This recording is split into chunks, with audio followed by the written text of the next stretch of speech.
Imagine being told for decades that progress must look like the West, that power wears a suit, speaks English with a certain accent, and follows rules written in European capitals or American boardrooms.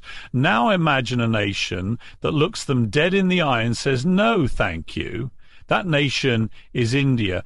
And the truth is, it's the one country the West can't defeat, not militarily, not culturally, not ideologically, and certainly not economically.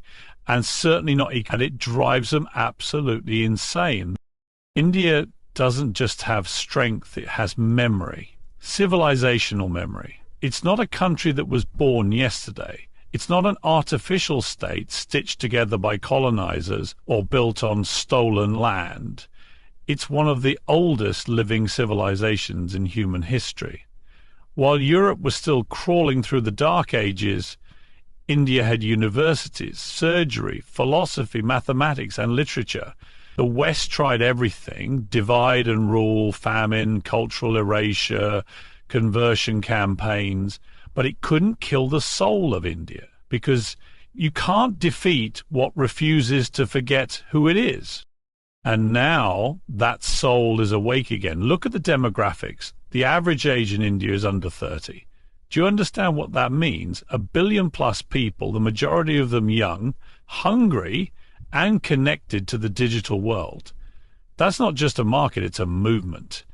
The West's populations are shrinking, aging, retiring. India's population is marching forward, and unlike in the past, they're not looking to London or Washington for instructions. This is a country that built nuclear weapons while feeding 1 billion mouths. A country that launched a spacecraft to the moon for less than the budget of a Hollywood film. A country that survived colonialism, partition, wars, insurgencies, and still managed to hold elections with more voters than the entire population of the West combined. That's not luck. That's grit, that's resilience. The West doesn't understand because it's never had to survive centuries of looting and still rise. What really rattles Western elites is that India won't pick a side. During the Cold War, the world was divided into two teams, East and West. But India said no. It said, we'll choose our friends, we'll buy Russian oil, trade with America, engage with Iran, and still remain proudly ourselves. Today, in this so-called rules-based order, India refuses to play by someone else's rules. It isn't joining any club where it must surrender its voice. And that refusal, that independence, that drives Western powers absolutely mad. Let's talk money. The West once used economics to dominate, but India is turning that tool into a weapon of its own. Its tech industry powers Silicon Valley. Its digital economy is expanding faster than anyone expected. And unlike China, India's growth comes with democracy. But make no mistake, it's a democracy that doesn't beg for Western approval. India's voters don't need lectures from people who still can't fix homelessness in their own cities. Culturally, the West has always believed it holds the monopoly on influence. But now, yoga is in every Western gym. Indian food dominates global cuisine. Bollywood is global. Indian philosophers are being studied in Ivy League schools. You don't need to colonize minds when your culture walks through every border uninvited. And that's the secret. India doesn't conquer with armies, it influences with identity. The West keeps asking, why won't India fall in line? Why won't it behave? The answer is simple, because India isn't interested in being a footnote in someone else's story. It's writing its own chapter. And this time, it's not in English for the sake of foreign applause. It's in Hindi, Tamil, Bengali, Urdu, Malayalam, Gujarati, and it's for its own people first.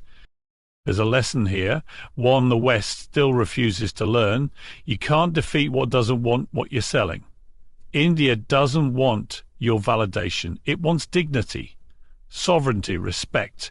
And if you can't offer that, it will build its own path and invite the world to follow. So here we are, a new world is emerging, and it doesn't revolve around Paris, London, or New York. It beats in the streets of Mumbai, pulses through the startups in Bengaluru, and echoes in the voices of 1 billion proud Indians who are no longer willing to be anyone's project.